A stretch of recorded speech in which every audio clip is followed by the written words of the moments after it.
Hello and welcome to another episode of Gamers Theory 101. Just a little quick update on progress here and trying to pay Martin Madrazo early. I'm still at that point that early in the story, haven't even gone over to talk to Lester yet.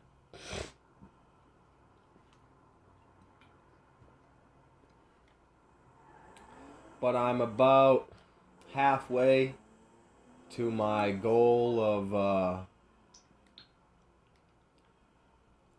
the 2.5 million, I believe, is that's funny as fuck. Crashes into somebody while staring into basically like whenever Mike or anybody uses their phone in GTA 5, it's like they're using a virtual reality headset. You can't look away from the fucking thing.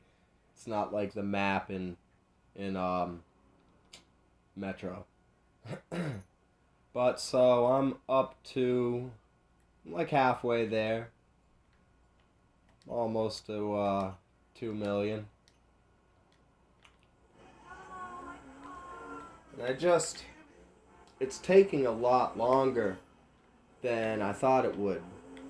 I mean, mechanically speaking, at the barest level, not using any cheat codes to fly over here or to any of the other spots with a helicopter. You know, at the barest level, the amount of time that it takes me to drive over here from Michael's house, swim over to the briefcase, you know, either swim back or just switch to another character while and leave him out there and wait for him to go back on his own. And unless you want to wait a few in-game days, the best way to get these briefcases of money to respawn is just save the game a couple of times. So, you know, theoretically, it shouldn't fucking be taking me this long to do this. I mean, admittedly, I'm playing other games, but I mean, the amount of progress that I make while I'm playing it really isn't that much. And it's because, like, and I'm trying to make it a little fun for myself. Like, I really haven't, one of the ideas that I had, I haven't gotten around to doing it yet, but was to just kind of make, like, a little road trip out of it and fucking, you know, pick my favorite car and drive around the map and try to find each one of the fucking briefcases, because, you know, you can find the locations on Google, but those Google image pictures are bullshit. You know, you can you can follow those Google image pictures and still spend a fucking hour looking for the damn thing.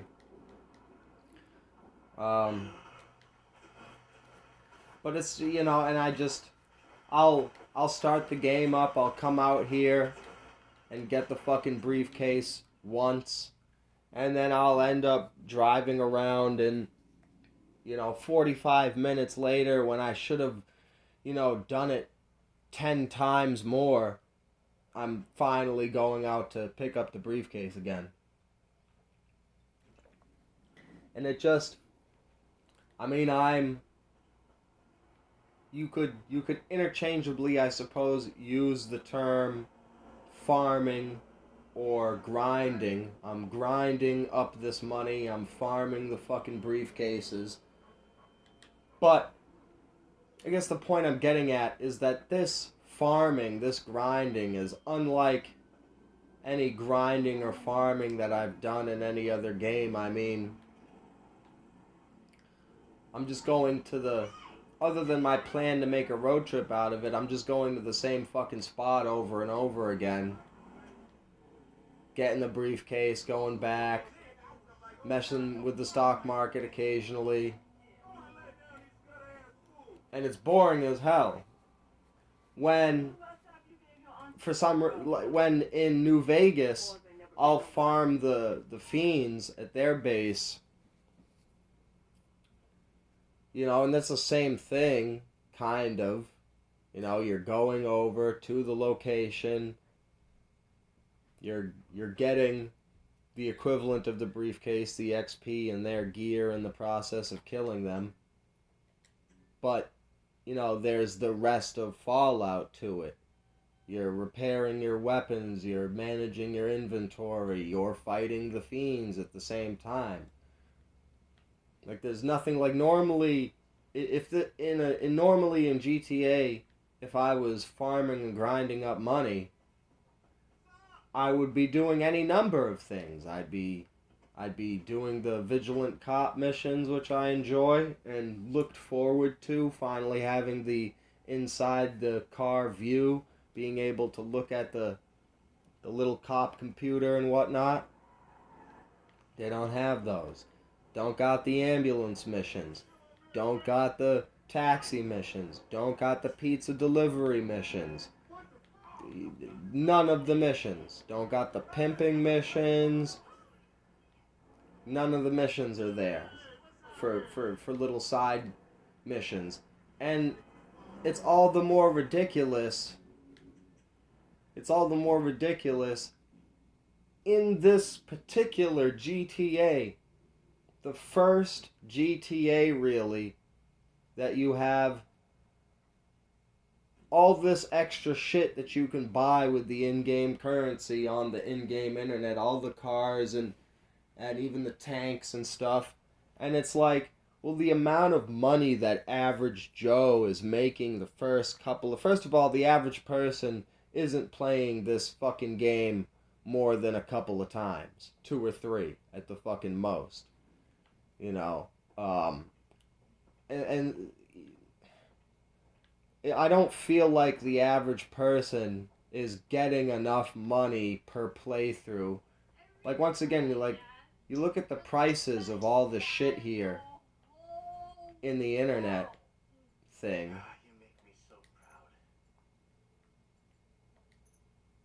The fucking tank is $2 million. The fucking tank is $3 million.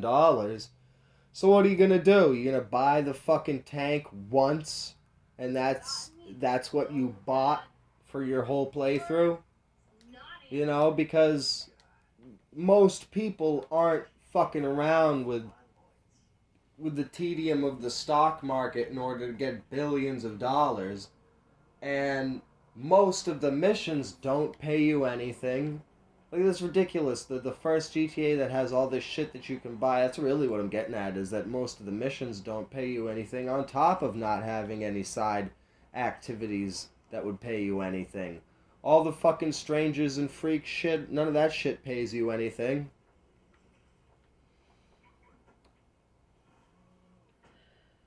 So it's just taking a long ass time. It feels like a chore. I'm not having fun with it.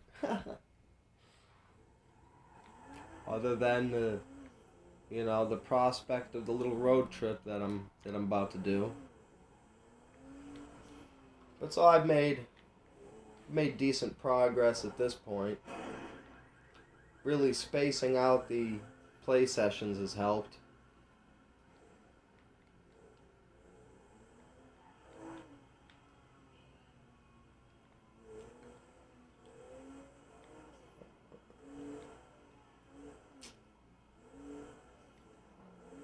I don't know. Normally,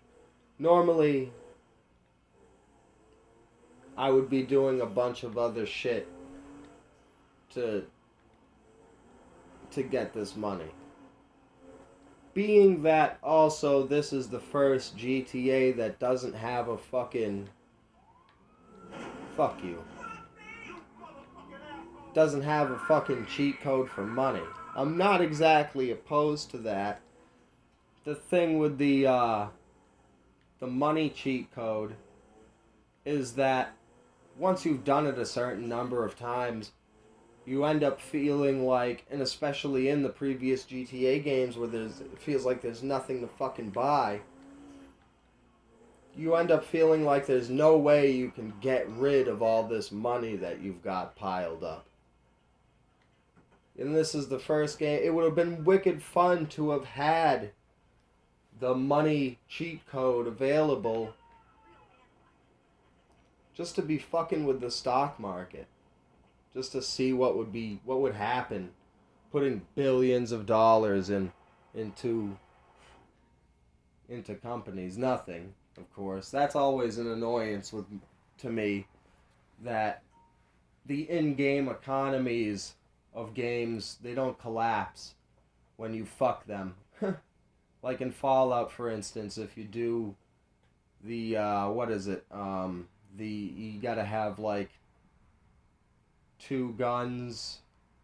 You gotta have two guns of the same kind, and one of them's broken, I think. There's a glitch where if you have a couple of guns, the caps glitch. Whatever. You know what I mean? Like, be interesting to see if to see economies get fucked up and everybody be like, oh, the caps are worthless.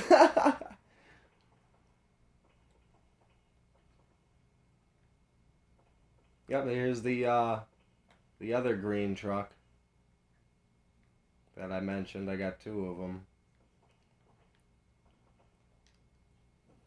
So I'm just kind of chugging along here. Excited for Martin Madrazo chasing me out of the city. That's one of my favorite parts. A lot of experimentation you can do with that whole horde of his little army there chasing you around.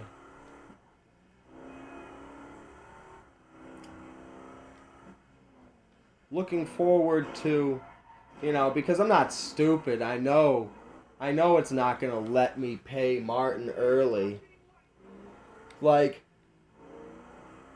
I just want, it would be so amazing if it was just like, well, now the story doesn't have to happen. You grinded up somehow $2.5 million to pay Martin Madrazo. There's no reason for you to rob a fucking bank anymore. You can still if you want to, but it's not necessary. You know what I mean? Like, it would just be mad ill if there was some kind of something that happened. Maybe Martin calls you pissed off. He's got an informant or something in the system that tells him, oh, he hits you up. He's like, how the fuck do you have all this money in your bank account? You're not calling me, Mike, Or if he chases you out of the city early. As soon as you hit the $2.5 million mark and you've gone a day without calling him up, he chases you out of the city. Well, I'm not stupid. I know that's not going to happen. So I'm also looking forward to the conclusion of this and having an extra, $2 million to mess with on top of the minuscule sums you get paid for the missions. Well, that about does it for this episode of Gamer Theory 101. Reloading! So, like and subscribe. I appreciate it.